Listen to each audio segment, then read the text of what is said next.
やっほー皆さんこんにちは、くみです。今回の動画も見に来てくれてありがとうございます。今回は私がずっとやってみたかったある企画に挑戦していきたいと思います。それも、日本人ネイティブがガチで JLPT N1 受けてみたイエーイはい。ずーっとね、この日本語教師として働く中で、私の JLPT の、N1 を受けてみた結果ってどれぐらい取れるんだろうっていうのはずっと思ってて、そう。で、やっぱり生徒さんと一緒に JLPT の練習問題を解いたりとか、何回かしたことがあるんですけど、N1 はね、日本人ネイティブにとっても、やっぱりちゃんと集中して問題解かないとわかんないし、すごくレベルが高いなっていつも本当に思っていました。でね、実際私もテストの、ちゃんと JLPT みたいな感じの環境で時間を計ってね、辞書とかもちろん使わないですし、はい、今からちょっと110分間集中して問題を解いていこうかなって思ってます。はい。で、すごい緊張しています。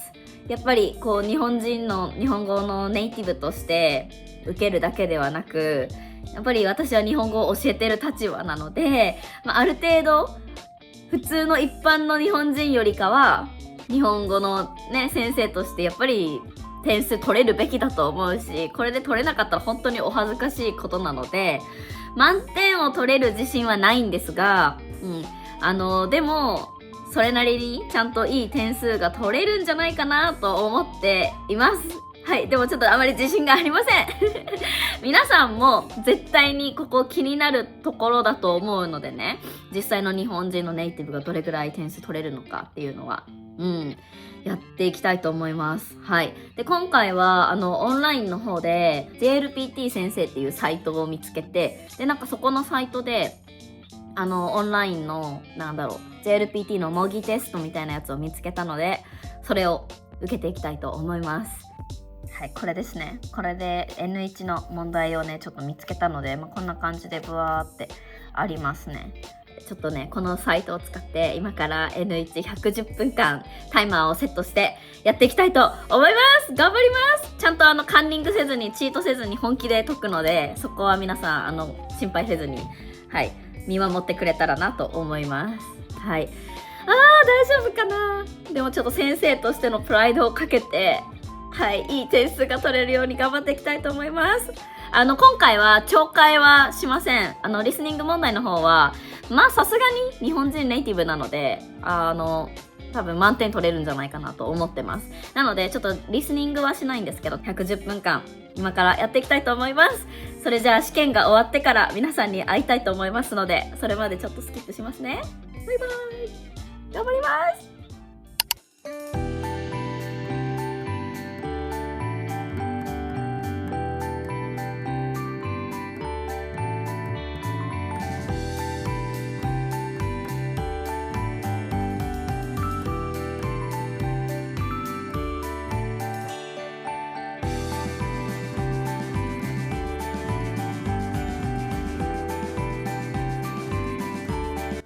はい、今ちょっと途中なんですけど、こんな感じでやってます。今ね、始めてから8分間経ったんですけど、もう問題後に行きました。110分間も多分時間かからないかなと思って、とりあえず1時間半で今タイマーをセットしていて、そう、今問題後に突入していきたいと思います。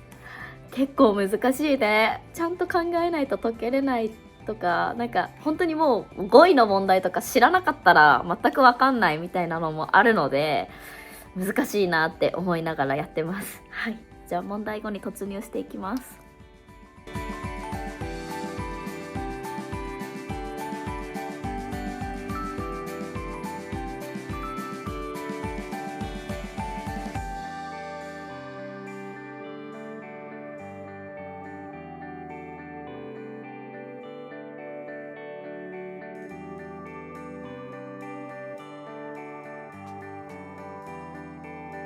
はい、今ね、15分経った。解き始めて15分経ちました。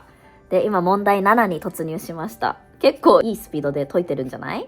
はい。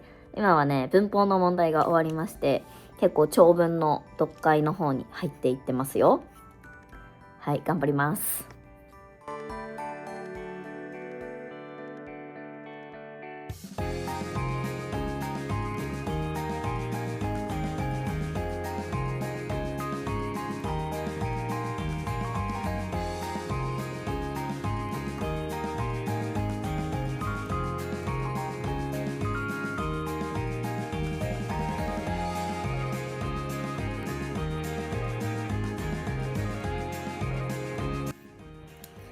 今問題10にやっと入りました。40分今かかったみたいだね。40分間で問題1から問題9まで終わりました。で、あと問題10やっていきます。めっちゃ難しい。なんか本当に難しいね。こんなに難しいと思ってなかった。本当に日本人でも集中して解かないとちょっと何言ってるか分かんなくて何回も読み直してます。はい、ちょっと時間なくなっちゃうので頑張ります。はい、今全部問題がとりあえず解き終わりました。じゃーん。はい、こんな感じです。70問くらい69問かな全部であったみたいなんですけど、今とりあえず解き終わって使った時間はだいたい1時間くらい、だいたい60分で解き終わりました。はい、ちょっと今日時間があんまりないので1時間半でタイマーセットしてたんだけど、残りの30分の時間はあんまり見直しとかには使う予定はないんですが、本番のねテストみたいな感じでやるんだったらちょっと110分間時間を計ってやりたかったんだけど、ちょっと時間がなくて、はい、とりあえず解き終わったのでこれで採点をしてみようかなと思います。はい、めっちゃ疲れた。これさ、なんかあれだよね。集中力を持たせるのも大変ですね。私は1時間しか時間使わなかったけど、この1時間の間ずっと集中して日本語の文章を読んでってするのもね、すごいやっぱネイティブでも大変だから、本当に外国人の皆さんはすごくもっと大変で難しいことをやっているんだなって改めて感じましたね。はい、ちょっと何個か自信がない問題もありましたね。はい。長文系の読解の問題はって感じで、なんだろうなんかたくさん考えたら分かりそうで、でもなんか引っ掛けてるのかなとかいろいろ深読みしちゃうしって感じなんですけど、文法は私はやっぱ日本人だから文法は簡単だったんですけど、語彙の問題でも知らない単語とかがあるともう分かんないですよね。分かりようがないというか、はい。でちょっと何個かって思ったところはありました、正直。はい。で今からちょっとタイマーストップ今からね答え合わせしていきたいと思います。ドキドキ。ちょっと待って。これか。あった。ちょっとこれで正答表を見ながら答え合わせしていきたいと思います。はい。やばい、めっちゃドキドキする。怖い、どうしよう。これ点数悪かったらどうしよう。はい。これさ、どういう感じで出るんだろう。とりあえずいいや。69問中何問で正解できたかっていう感じでやっていきますよ。3、1、2、2、3、4。とりあえず最初の問題1は全問正解。次。3、2、1、4、3、2、2。おーいいですね。OK。じゃあ次、問題3。4141、414。1？ 141、42、42。1問間違えた。何の問題だったんだろう。1問間違えましたよ。次。134123134123123。かわいい。待って、今んとここんな感じ。はい、今んとここんな感じです。次、問題5。4124。間違えた。4124。4124。23。怖い。2441。441。オッケー。オッケー。問題5も1問間違えた。次、問題6。1、1、4、2、3。次。3、2、4、11。3、2、4、11。はい、見てください。今のところこんな感じです。はい。だいたい今半分ぐらい丸付けしたけど、2問間違えてる。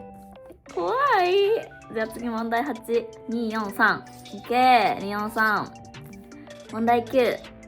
4132。41。間違えた。4132。12334。OK。2問間違えた。問題9で。問題9、2問間違えてた。問題10。1122。OK。問題11、32。32、OK。問題12。4141。4141。はぁ！問題13。41。41。OK。やばい。めっちゃ怖かった。待って。1、2、3、4問間違いです。69問中の、キャー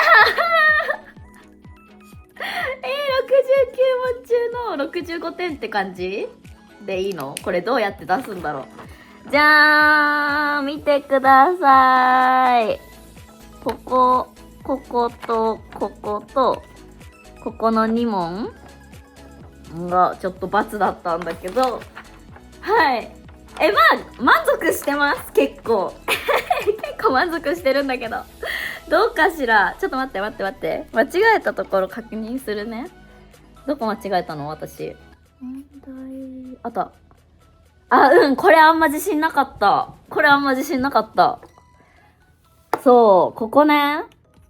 あの人の話はにわかには信じられないの、にわかにはっていうね、言葉がどの意味に近いかみたいな問題だったんですけど、待って。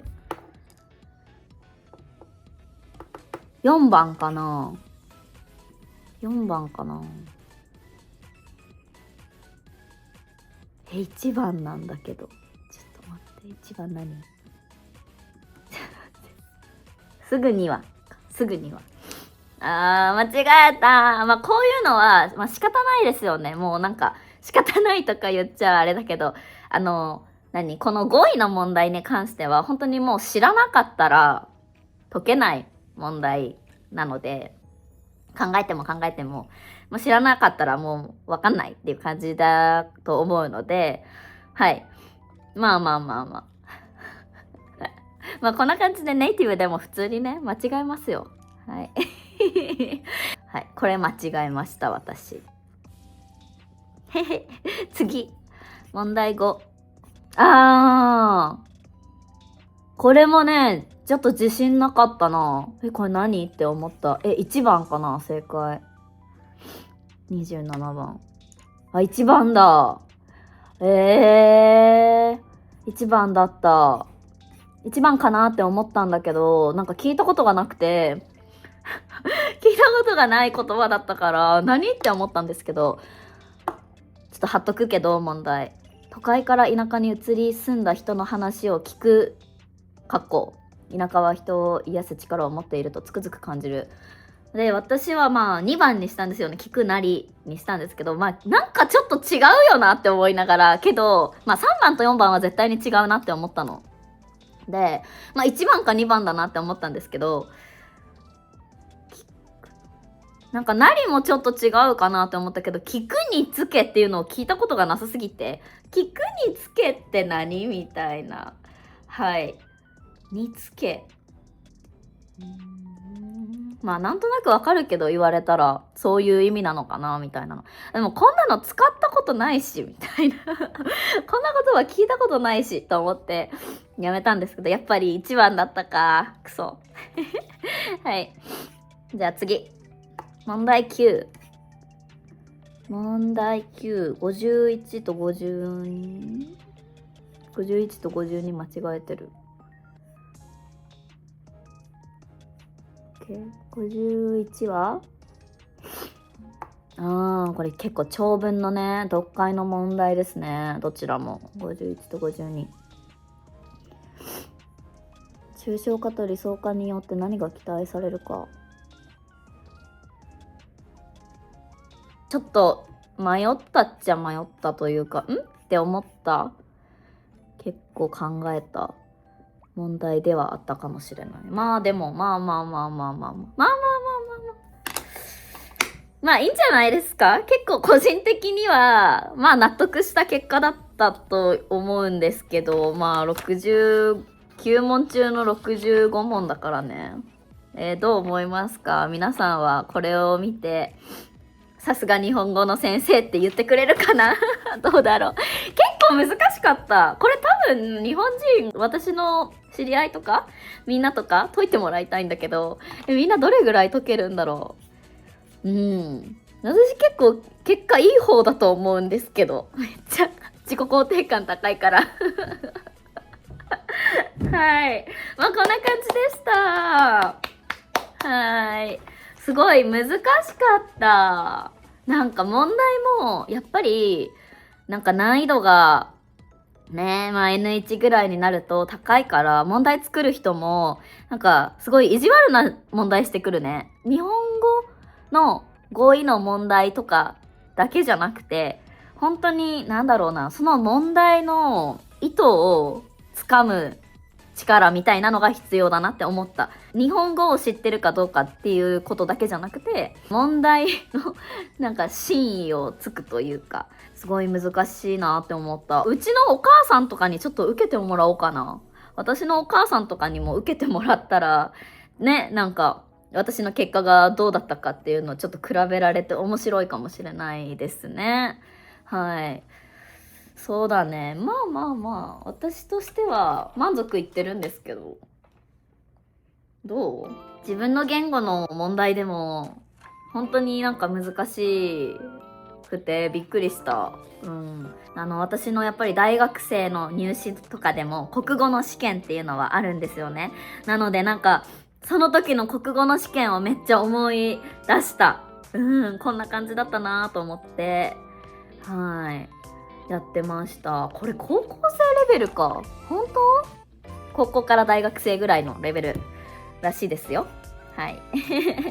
まあ JLPT とかってやっぱり所詮テストっちゃテストなので、まあこれが高得点取れてるからといって日本語のねスピーキング力が高いかっていうと、まあ必ずしもつながってくるわけではないところはね、まあみんな知ってると思うんですけど、だからまあそれと同じようにネイティブの日本人も日本語ペラペラ喋るけど、逆にこういうテストとか受けてみると語彙の問題とかは結構間違えやすいんじゃないかなって思いました。まあ文法とか読解の部分は点数取れる人が多いんじゃないかなって思うんですけど、語彙がね日本人でも結構なんかこの言葉ってどういう意味だっけみたいな、はい、そういう迷う人は多いんじゃないかなって改めて受けてみて思いました。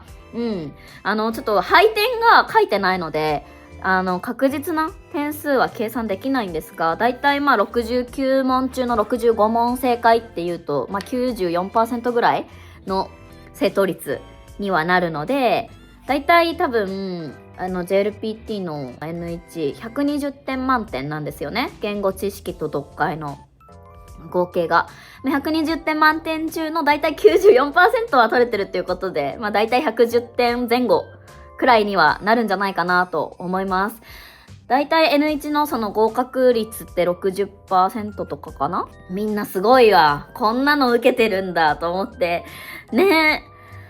本当に皆さんこうやって N1 とか、まあ N1 だけじゃなくて JLPT を何回も何回も受けて挑戦してる方っていると思うんですけど、はい。まあネイティブでももちろん間違えることはありますし、はい。日本人の先生として働いてる私でも、はい。ちょっとは間違えちゃうこともあるので、皆さんもね、なんか気楽に勉強頑張って続けてほしいなって思います。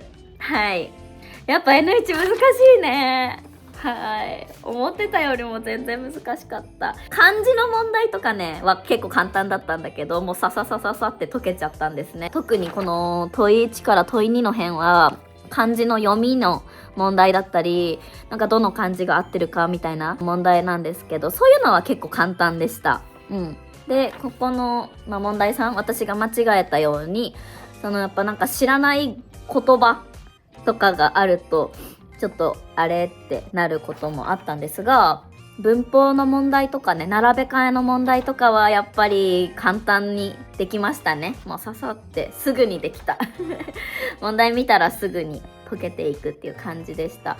読解は集中して、一個一個何回もね、読み返したりねしないと筆者の言ってることを理解するのが私にとってもすごく難しいし、テーマもね、N1 のレベルになってくると本当に難しい題材が扱われてるなって思いました。でもすごい面白かったですね。なんかね、子供にテレビを見させることについての専門家の意見とか問題があったりだとか、なんだろうな、なんか問題のテーマ自体がすごい抽象的、漠然としすぎてて、イメージしにくい感じがすごい感じましたね。でもめっちゃ面白かった。やってみてすごい良かったなって思いました。はい、この動画を見てネイティブの私が本気で JLPT 受けたらどうなるのかっていうのでやってみたんですけど、結果としては69問中65問正解っていう感じでした。よかった。日本人失格じゃないよね、この点数だったら。と思います。皆さんは私の結果を見てどう思いましたか？もっと日本人だったら満点取れるべきだろうとかっていうお声をいただくかもしれないんですけど、どうでしょうか。はい、とても楽しく受けることができて、私はすごい満足しています。もしね、皆さんからのリクエストで聴解の方もやってみてほしいだとか、何かいろいろ意見があったら聞かせてもらえればなと思っておりますので、ぜひぜひコメントで皆さんの意見を聞かせてください。はい。じゃあ今回の動画はこの感じで終わりたいと思います。最後まで見てくれた皆さん、本当にありがとうございます。すごく楽しかったです。この動画もいいなと思ったら、チャンネル登録とグッドボタンとコメントを残してくれると嬉しいです。そして私、あまり YouTube で自分のレッスンについて宣伝はしてこなかったんですけど、皆さん今回の結果を見て、この先生に任せても大丈夫かもなって思ってくれる人がいたらいいなと思うんですけど、もし今回の動画を見て、レッスンとかちょっと興味があるな、JLPT のレッスンとかやってもらいたいなとか思った方がいたらですね、ぜひぜひ YouTube のメッセージでもいいですけど、Instagram やってますので、Instagram の方で DM 送ってくれると嬉しいです。はい、今回の動画はこんな感じで終わりたいと思います。また次の動画でお会いしましょう。バイバーイ。